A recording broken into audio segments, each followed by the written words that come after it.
जय हिंद बच्चों। इस क्वेश्चन में हमारे पास बोला एक स्फेरिकल बॉडी है जिसका रेडियस r दिया है। इसके अंदर फ्लूइड है जिसका डेंसिटी हमें कुछ कांस्टेंट डेंसिटी लेना है और ये इक्विलिब्रियम है अंडर इट्स ओन वेट। मतलब क्या है, जो फ्लूइड पार्टिकल्स हैं वो एक दूसरे के साथ इक्विलिब्रियम में है because of its own wait. तो ये हमारे पास फ्लूइड पार्टिकल्स लेनी है इस स्फेयर के अंदर में।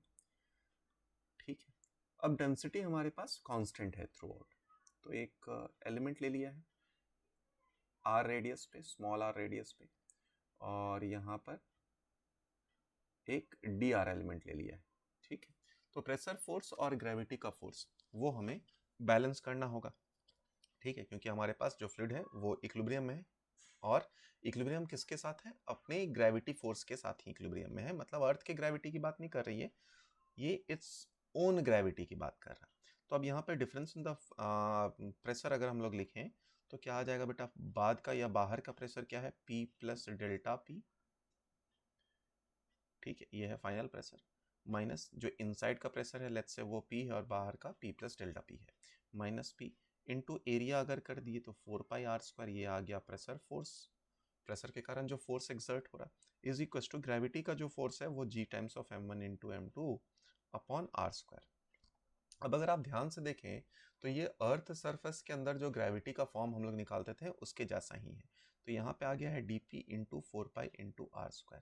अब अगर अर्थ के सरफेस के अंदर जो ग्रेविटी वाला फॉर्म था वो आपको याद हो तो वो था g इंटू 4/3π इंटू r का r इंटू रो, ये था ग्रेविटी वाला फॉर्म। ठीक है, अर्थ के अंदर जो ग्रेविटी था इंटू m2 को अगर हम लोग लिखें तो वो आ जाएगा density into 4π into r² into D R. अब देखो बेटा, 4π इंटू r² तो कैंसल आउट हो जाएगा, कैंसल आउट हो जाएगा। बाकी सारे टर्म्स कांस्टेंट है तो मैं कांस्टेंट रख दे रहा हूँ। डीपी का इंटीग्रेशन 0 से लेकर p तक, प्रेशर का इक्वेशन निकालना है इनसाइड में। ये सारे टर्म जो कांस्टेंट है उसको रहने दिया, आर डी आर का इंटीग्रेशन हो गया स्मॉल r से लेकर कैपिटल R तक। डीपी का इंटीग्रेशन बन चुका है हमारे पास p, और यहाँ पर आ चुका है हमारे पास कांस्टेंट, यहाँ पे आया है हमारे पास capital R² minus small r²। ठीक है, ये आया है हमारे पास फाइनल इक्वेशन और इसी पे अब हमें चर्चा करनी है। आई, अब जरा समझे, अगर हम लोग स्मॉल r रख देते हैं, ऑप्शन ए तो हमारे लिए वैसे ही गलती हो गया कि r की वैल्यू 0 रखे, तो ये तो कभी हो ही नहीं सकता, पहला ऑप्शन जा चुका है। अब आते हैं हमारे पास दूसरे ऑप्शन में। तो जो जो ऑप्शन हैं बस यहाँ पे आपको पुट करने हैं, आपके आंसर्स निकल कर आने लगेंगे। तो ऑप्शन नंबर बी पे पहले चलते हैं। अब हम लोग ए तो गलत हो चुका है, बी पे आते हैं। तो बी के लिए अगर हम लोग बात करें, स्मॉल r की वैल्यू पहले क्या पुट करनी है हमें, 3r/4। ठीक है, पुट कर दीजिए। तो प्रेशर एट R1 लिख दे रहा हूँ मैं, इसको R1 लिख दे रहा हूँ। ठीक है, तो ये आया कांस्टेंट, यहाँ पे आया है हमारे पास r² माइनस यहाँ पर है हमारे पास 9r²/16। ठीक है, इसको जब आप सिंप्लीफाई कर लीजिए तो ये आ जाएगा हमारे पास 7/16 c इंटू r²। अब अगर आप दूसरे वैल्यू के लिए चले तो दूसरा वैल्यू है हमारे पास R2 which is equal to 2r/3। तो PR2 अगर लिखा जाए that is equal to constant into r² into 4r²/9। यहां से अगर आप सिंप्लीफाई करें तो यह आ जाएगा 5/9। तो यहाँ पे ये अगर हम लोग सिंप्लीफाई करें तो ये आ जा रहा है हमारे पास 5/9 और CR²। तो बेसिकली जब आप इन दोनों को डिवाइड कर देंगे तो 16×5 = 80 और 7×9 = 63, तो आ जाएगा आपका बी ऑप्शन। तो बी ऑप्शन यहाँ से करेक्ट हो जाएगा। अब आ जाते हैं हम लोग सी ऑप्शन पे। तो सी ऑप्शन पे अगर हम लोग पुट करें, पहला तो R1 की वैल्यू वही 3r/5, तो जैसे ही रख दीजिए PR1, तो constant into r² minus 3r/5 है तो 9/25 इंटू r²।